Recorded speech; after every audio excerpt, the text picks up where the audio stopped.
სამშვიდობის მეგობრებო, საკმაოდ ბევრი ადამიანი მეკითხება მწერენ, ეხლა რამდენიმე ტელეკომპანიიდანაც იყო რაღაც თხოვნა და მე უბრალოდ ვერ მოვიცალე რომ იქ წავსულიყავი. ესე იგი, საუბარი არის ამ ვირუსულ ინფექციებზე, განსაკუთრებით ეხლა იცით რომ ძალიან ხშირია ღორის გრიპი. ჩემ პატარას ჰქონდა ენტეროვირუსი, რომელიც 3 დღე საჭმელი არ უჭამია წონაში დაიკლო, ანუ ვირუსები არის ნაირ-ნაირი.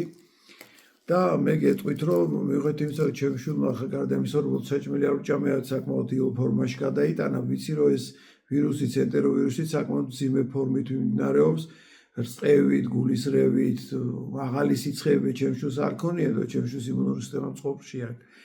უბრალოდ რისი თქმა მინდა რო იცოდეთ, ეხლა იქ საუბარია ამ ვირუსულ ინფექციებზე, შეთავაზებებზე, იქ ტამიფლუ რაღაცეები მოკლედ. საერთოდ რო იცოდეთ რა ფარმაცევტულ ფირმებს არ აქვს ინტერესი რომ თქვენ ვირუსი არ დაგემართოთ, არ გახდეთ ავად. არ იფიქროთ რომ ფარმაცევტულ ფირმებს უნდა და ინტერესი აქვს რომ ჩვენ დავიხოცოთ, არა პირიქით. ინტერესი აქვს რომ ჩვენ არ მოვხდეთ, ცოცხლები ვიყოთ, მაგრამ ამავე დროს ინტერესი აქვს რომ არ ვიყოთ ჯანმრთელები. იმიტომ რომ თუ ვიქნებით ჯანმრთელები, მათ არანაირი ესე იგი შემოსავალი არ ექნებათ, მათთვის არ არის მომგებიანი. და აი ის მახსენდება ხოლმე მეხუთე ელემენტი რო არის კინო და იქ რო ყვება ეს რო ჭიქასო გადაგდებს გატეხას რამდენი ადამიანია დასაქმებული. საერთოდ რო იცოდეთ, არც პრინციპში სამედიცინო დაწესებულებებს არანაირი ინტერესი არ აქვს რომ ჩვენ ვიყოთ ჯანმრთელები, ხო ხვდებით, იმიტომ რომ სამედიცინო დაწესებულებების შემოსავლები აქვს დაავადებული ადამიანებიდან. ამიტომ ფარმაცევტული ფირმების და სამედიცინო დაწესებულებებიც მიზანმიმართულად ცდილობენ იმას, რომ არათუ ვირუსი არ მოხდეს თქვენ ორგანიზმში და არ გამოიწვიოს დაავადება, არამედ პირიქით აინტერესებთ, რომ ვირუსი მოხდეს ორგანიზმში, ოღონდ მერე უკვე ამ ვირუსულ ინფექციას რაღაცნაირად დაუწყონ ბრძოლა. აქვე გეტყვით, რომ ვირუსების უმეტესობა ორგანიზმში ხდება და ის ორგანიზმიდან არ გამოდის. ზუსტად ამის გამო არ ვარ მომხრე აცრების, ხო, ვაქცინაციის განსაკუთრებით აი ეხლა დაიწყება თუ არა ზამთარი წუთში გამოდიან ზოგიერთები და მოკლედ ეხლა სეზონური ვირუსი, სეზონური გრიპის ვირუსი ისეთი სისწრაფით იცვლება, განიცდის მუტაციას, ხანდახან საათებში, დღეებში იცვლება. ლოგიკა არ არის, რომ თქვენ რო აცრა გაიკეთოთ, ის აცრა, ის ვაქცინა გაკეთებული რამდენი ხნის წინ, იმის შემდეგ ვირუსი უერთოდ იცვლება. რო ესე არ იყოს, მაშინ ერთხელ რო აიცრებით გრიპის ვირუსზე, შემდეგ წელს აღარ უნდა იყოს სასწრავით, ხო? პირიქით, მოკლედ ეს არის დაბოლება, სადაც აცრებთან დაკავშირებით ხედავთ რაც ხდება, რასაც ამდენ წელი ვიძახდი და ყველა ომს მიცხადებდა, დღეს აღმოჩნდი მართალი, ხო? ხედავთ აუტიზმის და ბევრი სხვა პრობლემის მიზეზი ვაქცინაცია ხშირ შემთხვევაში, ვაქცინების შემავალი მძიმე მეტალები, განსაკუთრებით ალუმინი, ამ ესე იგი აუტიზმზე ხო დადგინდა რომ ნამდვილად ასეა, ამერიკამ საერთოდ გააუქმა სავალდებულო აცრები, განსაკუთრებით B ჰეპატიტზე, რომელსაც დღემდე ჩვენ სამშობიაროებში ბავშვებს ცრიან და ძალიან ხშირია პრობლემები აქედან გამომდინარე. მოკლედ ვირუსი ახლა აცრის დროს უყურეთ რას აკეთებენ, შეყავთ ვირუსის გენეტიკური კოდი, ანუ რნმ, ანუ თვითონ გარსი ვირუსს აღარ აქვს, რნმ აქვს. მე აქვე გეტყვით, რომ ვირუსი ორგანიზმში რო ხდება, ხშირ შემთხვევაში ორგანიზმი გარს შლის, მაგრამ ეს რნმ, ანუ გენეტიკური კოდი რჩება ორგანიზმში და არის დაავადებები წლები შეიძლება არ გამოვლინდეს და მერე გამოვლინდეს ვირუსული ინფექციები, ზუსტად ამ პრინციპითაა და წარმოიდგინეთ, რომ მიზანმიმართულად ხელოვნურად შეკავთ ესე იგი რნმ. ესე იგი აქვე რისი თქმა მინდა, მოკლედ შეიძლება ორგანიზმი ისეთ მდგომარეობაში ამყოფოთ, რომ ვირუსები ორგანიზმში არ მოხდეს და არ გამოიწვიოს ეს ინფექცია. აი აქვე მე თუ გამახსენდა იმაზე ტუბერკულოზთან დაკავშირებით იცით რომ ძალიან გართულდა ეხა ტუბერკულოზი, იმიტომ რომ რეზისტენტული ფორმა გახდა და მე აქვე გეტყვით, რომ სწორი კვებით და სწორი მიდგომით რეზისტენტულობაც შეუძლებელია, რომ ამ გამომწვევს გქონდეს, ხო, რაც ტუბერკულოზი იწვევს. უბრალოდ მედიცინის მიდგომა, ფარმაცევტული ფირმების მიდგომა ასეთია, რომ არ აწყობთ, რომ ესე იგი ადამიანს არ დაემართოს რაღაცა, იმიტომ რომ შესაბამისად დარჩებიან მშივრები. ამ დროს გეტყვით, რომ ვირუსი, როდესაც უმეტეს შემთხვევაში ხდება კუჭნაწლავის სისტემით, ზოგ შემთხვევაში სასუნთქის სისტემით, მაგრამ უმეტეს შემთხვევაში ის რაც სასუნთქის სისტემით გადადის, ისიც სხვა ნივთებზე რჩება, მაგიდაზე, სხვა სახელურებზე და საერთო ჯამში მე ისევ კუჭნაწლავით ხდება ის ჩვენ ორგანიზმში. მე გეტყვით, რომ ორი თავარი ფაქტორი არსებობს, რომელიც გვაძლევს საშუალებას, რომ როგორც ვირუსები, ისე ბაქტერიები გავაუნებელყოთ და გავანადგუროთ და ჩვენ ორგანიზმი იყოს დაცული. მე გეტყვით, რომ კოვიდის დროს არც მე, არც ჩემი ოჯახის წევრები არც ერთი არ ოცრილი ვარ და არც დაგმართია.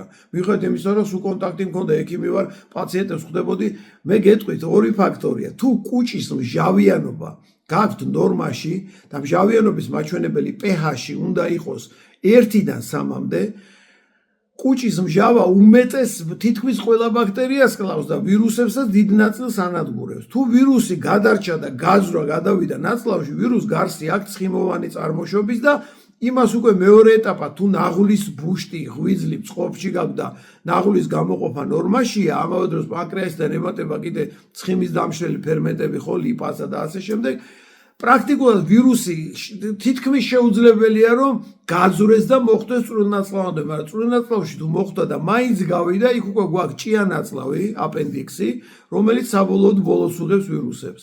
ანუ ჩვენ ორი ორგანო გვაქვს, აპენდიქსი გვაქვს და აი ეს გლანდებს რო ვეძახით, ტონზილები, რომელიც ვირუსულ ინფექციებს იჭერს. რომელსაც ჰაერით ვისუნთქავთ ეს ტონზილები, რომელსაც კუჭნაწლავში ხდება და თუ მაინც გაძვრა თუ ყველაფერი ნორმაში გაქვთ, უკვე ჭიანაწლავი. სამწუხაროდ ქირურგებს რა მიდგომა აქვთ, იმასაც და იმასაც აჭრიან. ეხლა უფრო მეტი ძალიან ისეთი პოპულარული გახდა ბარიატრიული ისინი ოპერაციები. ვერ წარმოგიდგენიათ რამხელა ხიფაც უქმნით თქვენ თავს. გირჩევთ არ გაიკეთოთ რა. სამწუხაროდ ექიმები ამაზე ჩუმად არიან, ვითომ და არაფერი, მაგრამ კატასტროფა ხდება, ესე იგი იცვლება კუჭის მდგომარეობა, მჟავიანობა, თავისუფლება ეს ცulis უკვე ნაღulis გამოყოფას, ღვიძლის მდგომარეობას და ანუ პრაქტიკულად დაუცველები რჩებით არა მარტო ვირუსების, არამედ ბაქტერიების მიმართაც.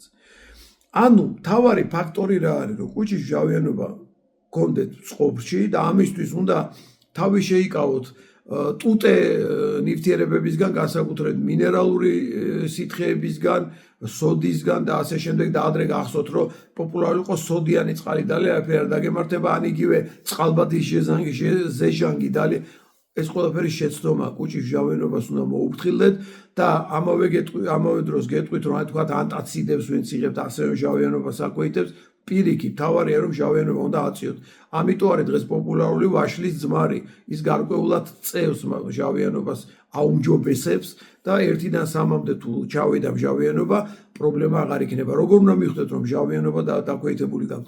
თუ გაქვთ გულძმარვები, თუ გაქვთ შებერილობები, განსაკუთრებით კვების მერე, თუ გაქვთ მეტეორიზმი, ანუ გაზები გიგროვდებათ, იცოდეთ, რომ თქვენი ორგანიზმი ცილებს ვერ ინელებს, იმიტომ რომ მჟავიანობა არ არის ნორმაში 1-დან 3-მდე. ჩვენი მჟავიანობა უდრის ნორმაში, აი აკუმულატორში რომ მჟავასხია, იმის pH-ი აქვს დაახლოებით. კატას ძაღლს ზუსტად ყველას ერთნაირი გვაქვს. თუ ესე იგი 3-ს 10 დავიდა 4-ზე, 4-დან 7-მდეც მაინც მჟავა გარემოა, მაგრამ ამ დროს უკვე რეცეპტორები, რომელიც აღიქვავს რაღაცებს, ისინი აღიქვამენ, რომ მჟავიანობა არ არის საკმარისი და ამიტომ რომ გულძმარვები რა ხდება, სფინქტერი იხსნება საყლაპავიდან, რომელიც აი ესეთ საყლაპავი ჩვენი დახურულია, გლეხურად აგიხსნებ მიხვდეთ. დახურულია მუდმივ რეჟიმში, როცა მჟავიანობა არის ნორმაში 1-დან 3-მდე. როგორც კი დაიწყებს დაკლებას 4-ზე 5-ზე ადის, სფინქტერი იხსნება. და იქ მაინც მჟავა გარემო ამოდის და აქ წვავთ ხო საყლაპავში და გულძმარვა გაქვთ იჟოგას რო ეძახით ზოგი ხო ეს იმის მიზეზია რომ მჟავიანობა ადრე გვეგონა რომ მჟავიანობა მაღალი იყო და პირიქით ვამატებდით ტუტე სითხეებს მინერალურებს და უარეს დღეში ვაგდებდით ან ანტაციდებს პირიქით როდესაც გულძმარვა გაქვთ იცოდეთ რომ მჟავიანობა დაქვეითებული გაქვთ ცილებს ვერ ინელებთ ხიფათი ვირუსული თუ ბაქტერიული ინფექციების იზრდება და ამით უნდა არეგულიროთ, ხო, არის კიდე სხვა საშუალებებიც, მაგრამ ნუ ძირითადად ვაშლიზმარი, ლიმონი ბევრი გამოიყენეთ, თუმცა ლიმონი იმდენ pH-ს არ იძლევა, როგორც ვაშლიზმარი და არის სხვა საშუალებებიც, არის თქვა ფორმულები, სცენარიული და ასე შემდეგ, არის უკვე სხვა ვიდეოს თემა. ან იგივე თუ დაუშვათ საკმარისი რაოდენობით თქვენი ორგანიზმი ვერ გამოიმუშავებს ნაღulis წვენს. ეს შეგიძლიათ მივხვდეთ რანაირად, როდესაც განავალს შეხედავთ, როდესაც კუჭი გახვალ, თქვენი განავალი არ უნდა ესე იგი ტივტივებდეს და არ უნდა ტოვებდეს ზედ კვალს, ხო, ამ უნიტაზზე. ეს მაჩვენებელია, რომ ნაღლის წვენი გაკლიათ. ესეც ერთი ფაქტორი, რომ მიხვდეთ, რომ რისკები იზრდება, ანუ ნაღლის წვენის გამომუშავება თუ ორგანიზმში არ არის ადეკვატური. აქაც ესე იგი შეგიძლიათ სხვა საშუალებები გამოიყენოთ, აი არის ესეთი ბადი ქვია ტუტყა, რომელიც შეგიძლიათ შეუკვეთოთ, ხარა ბევრი კომპანია უშვებს და ეს ერთ-ერთი ან ნაღლის მარილები არის სხვა კომპანიებს აქვს ესეთი პროდუქტი, შეგიძლიათ გამოიყენოთ, რომ ნაღლის წვენის გამომუშავება გაძლიერდეს. თუ გაქვთ ნაღლკენჭოვანი დაავადება, ნიშნავს, რომ ზუსტად დეფიციტი გაქვთ ამ თქვათ ნაღლის მარილების, ამიტომაც როცა დეფიციტია, როცა ნაღველი დიდი რაოდენობით არ გამოიყოფა და ნაღლის ბუშტი ვერ ირეცხება, შემდეგ ხდება აი ამ კენჭებად, ნაღლკენჭოვან დაავადებად გარდაქმნა. ესეც თუ ნაღლკენჭოვანი დაავადება გაქვთ, ფაქტია, რომ ნაღლის გამომუშავება გაქვთ დეფიციტში და ეს უნდა გამოასწოროთ. ნუ ეს ყველაფერი რა თქმა უნდა გამოსწორებადია, ოღონდ თავარი მომენტია გახსოვდეთ, რომ ფარმაცევტულ ფირმებს, სამედიცინო დაწესებულებებს არ აქვს ინტერესი, რომ თქვენ არ დაგემართოთ ვირუსული ან ნებისმიერი სხვა ინფექცია. მათ ინტერესი აქვს, რომ დაგემართოთ, ოღონდ რა თქმა უნდა არასასიკვდილო ფორმით, იმიტომ რომ მკვდარი პაციენტი იქ შემოსავალს ვეღარ მიუტანს. მათ აწყობთ, რომ იყოთ ცოცხალი, ოღონდ იყოთ დაავადებული. აი ამის თქმა მინდოდა, იმედია რომ რაღაცნაირად აგიხსენით რაც ხდება და დამიჯერეთ საჭმლის მომნელებელი სისტემის მოწესრიგებით 99%-ს გამოისწორებთ ისე რომ თქვენ ვირუსული ინფექცია თუ დიდი რაოდენობით, დიდი დოზით არ მიიღებთ, თუ დაუშვათ ვირუსი დაავადებულ ადამიანთან ხანგრძლივი პერიოდის განმავლობაში არ ხარ და დიდი დოზით არ იღებთ ვირუსებს, პრაქტიკულად ალბათობა იმის რომ დაგემართოთ ძალიან დაბალია. აი ეს მინდოდა რაც მეთქვა, იმედია რომ რაღაცა აგიხსენით და გაგაგებინეთ და ნუ თუ რაიმე კითხვები გექნება, შეგიძლიათ კომენტარებში მოგწეროთ და ჩვენ შეძლებს დაგვარად დაგეხმარებით და გაგცემთ პასუხს. მადლობთ ყურადღებისთვის და მომავალ შეხვედრამდე.